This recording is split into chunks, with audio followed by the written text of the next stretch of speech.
우리는 살아가면서 누군가와 함께 밥을 먹는다는 것이 얼마나 특별한 일인지를 깨닫게 됩니다. 사람은 아무와나 한 식탁에 앉지 않습니다. 가까운 사람과 앉고 마음을 나누는 사람과 앉으며 관계를 맺고 싶은 사람과 함께 앉습니다. 그러므로 식탁은 단순히 음식을 먹는 자리가 아닙니다. 마음을 나누는 자리이며 관계를 회복하는 자리이고 사랑과 은혜를 경험하는 자리입니다. 오늘 본문에도 하나의 식탁 장면이 등장합니다. 그 식탁에는 애굽의 총리가 된 요셉과 그를 팔아버렸던 형들이 함께 앉아 있습니다. 참으로 놀라운 장면입니다. 형들은 아직도 눈앞에 있는 총리가 자신들이 팔아버렸던 요셉이라는 사실을 알지 못합니다. 더욱이 그들은 지금 두려움 속에 사로잡혀 있습니다. 지난번 곡식 자루 속에서 발견된 돈 때문에 혹시 자신들이 붙잡히는 것은 아닌지, 종으로 끌려가는 것은 아닌지 불안해하고 있었습니다. 그런데 그런 형제들을 향해서 요셉은 심판의 자리가 아니라 식탁을 준비합니다. 하나님은 죄인을 먼저 몰아세우시는 분이 아니라 은혜의 자리로 부르시는 분이십니다. 오늘 말씀은 죄인된 우리를 향한 하나님의 마음을 보여줍니다. 하나님은 두려워하는 사람을 은혜의 자리로 초청하시는 분이십니다. 그러면 오늘 본문 말씀을 통해서 우리에게 주시는 교훈은 무엇일까요? 첫 번째로 하나님은 두려워하는 사람을 은혜로 맞아주십니다. 본문 16절을 보면 요셉은 청지기에게 이렇게 말합니다. 이 사람들을 집으로 인도하여 드리고 준비하라. 정오에 이 사람들이 나와 함께 먹을 것이니라. 형들은 매우 긴장하고 있었습니다. 지난번 자루 속에서 발견된 돈 때문이었습니다. 그들은 생각합니다. 우리를 잡아 종으로 삼으려는 것이 아닌가. 두려움이 마음을 가득 채우고 있었던 것입니다. 그래서 형들은 청지기에게 급히 설명합니다. 우리가 돈을 훔친 것이 아닙니다. 사람은 마음속에 해결되지 않은 죄가 있으면 작은 일에도 쉽게 두려워하게 됩니다. 형들은 오랫동안 죄를 덮어두고 살아왔습니다. 요셉을 미워했고 구덩이에 던졌으며 은 20에 팔아버렸습니다. 그리고 아버지 야곱까지 속였습니다. 시간은 많이 흘렀지만 그 죄는 마음 깊은 곳에 남아 있었습니다. 그래서 지금 모든 상황이 마치 심판처럼 느껴지는 것입니다. 그런데 놀라운 것은 형들이 두려워하고 있을 때 요셉은 그들을 벌하려 하지 않았다는 사실입니다. 오히려 식탁으로 초대합니다. 그리고 말합니다. 두려워하지 말라. 이것이 은혜입니다. 형들은 심판을 예상했지만 실제로 기다리고 있었던 것은 은혜였습니다. 죄인은 심판을 예상하지만 하나님은 은혜를 준비하십니다. 우리 역시 하나님 앞에 나아갈 때 두려워할 때가 있습니다. 하나님께서 정말 나를 받아주실까? 이런 나를 용서하실까? 그러나 하나님은 회개하며 나오는 사람을 밀어내시는 분이 아니십니다. 탕자를 기다리던 아버지처럼 우리를 품어주시는 분이십니다. 하나님께 숨는 순간 은혜에서 멀어지고 하나님께 나아가는 순간 회복이 시작됩니다. 그러므로 사랑하는 성도 여러분, 죄책감 속에 숨지 마십시오. 하나님은 오늘도 우리를 은혜의 식탁으로 부르고 계십니다. 두 번째, 하나님은 우리를 잊지 않으시고 돌보시는 분이십니다.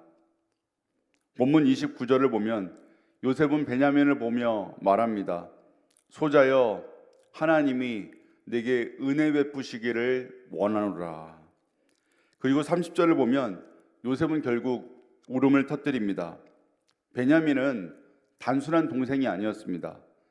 같은 어머니 라헬에게서 태어난 친동생이었습니다. 요셉은 오랜 시간 가족과 떨어져 살아야 했습니다. 형들에게 미움을 받았고 노예로 팔려갔으며 억울하게 감옥에 갇히기도 했습니다. 얼마나 외롭고 힘든 시간이었겠습니까? 그러나 하나님은 요셉을 잊지 않으셨습니다. 보이지 않는 곳에서도 계속해서 그의 삶을 붙들고 계셨습니다. 그리고 마침내 하나님의 때에 가족을 다시 만나게 하십니다. 우리 역시 살아가다 보면 하나님께서 나를 잊으신 것처럼 느껴질 때가 있습니다. 기도해도 응답이 없는 것 같고 상황은 달라지지 않는 것처럼 보이며 눈물의 시간이 길어질 때가 있습니다. 그때 우리는 묻게 됩니다. 하나님은 정말 나를 보고 계시는가? 그러나 기억하십시오. 하나님의 침묵은 외면이 아니라 준비의 시간입니다. 요셉의 삶은 우연처럼 보였지만 사실은 모두 하나님의 손안에 있었습니다. 구덩이도 노예 생활도 감옥도 모두 하나님께서 사용하신 과정이었습니다. 하나님은 늦지 않으십니다. 가장 정확한 때에 일하십니다. 그러므로 지금 이해되지 않는 시간이 있다 하더라도 하나님께서 우리를 결코 놓지 않으신다는 사실을 기억하시길 바랍니다. 세 번째, 하나님은 깨어진 관계를 회복시키십니다. 오늘 본문 마지막을 보면 형제들이 함께 식사하는 장면이 나옵니다.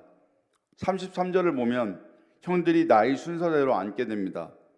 처음 보는 애굽의 총리가 어떻게 자기들의 순서를 정확히 아는지 형들은 놀라워합니다.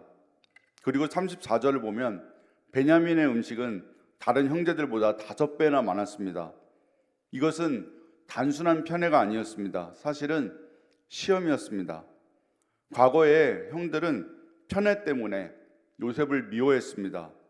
그렇다면 이번에도 베냐민을 시기하고 질투할 것인가를 요셉은 사실 보고 있었던 것입니다. 그런데 형들은 예전과 달라져 있었습니다. 34절 마지막을 보면 그들이 함께 즐거워하며 마시니라 라고 기록되어 있습니다. 과거에는 질투와 미움으로 갈라졌던 형제들이 이제는 한 식탁에 앉아 있습니다. 이것이 회복입니다. 복음은 멀어진 사람들을 다시 한 식탁에 앉게 만드는 능력입니다.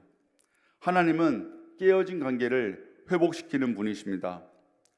교회 역시 완벽한 사람들의 모임이 아닙니다.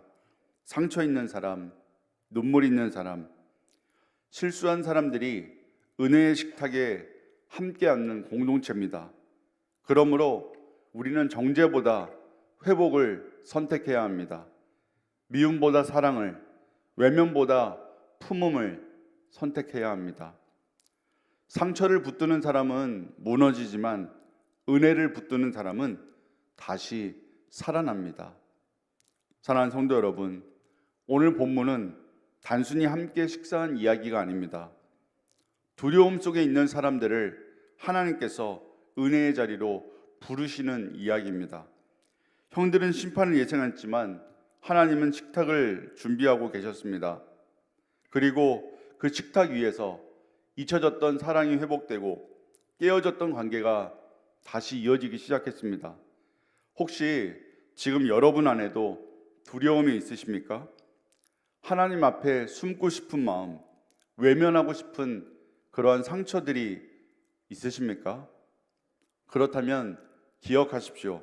하나님은 우리를 밀어내시는 분이 아니라 끝까지 식탁으로 초청하시는 분이십니다. 오늘도 하나님께서 말씀하십니다. 두려워하지 말라.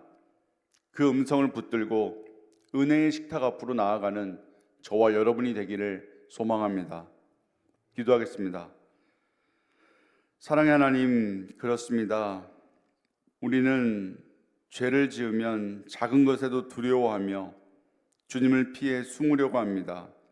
하지만 하나님께서는 그런 우리를 다시 식탁의 자리로 은혜로 부르셔서 회복시키기를 원하시는 분이심을 보게 됩니다.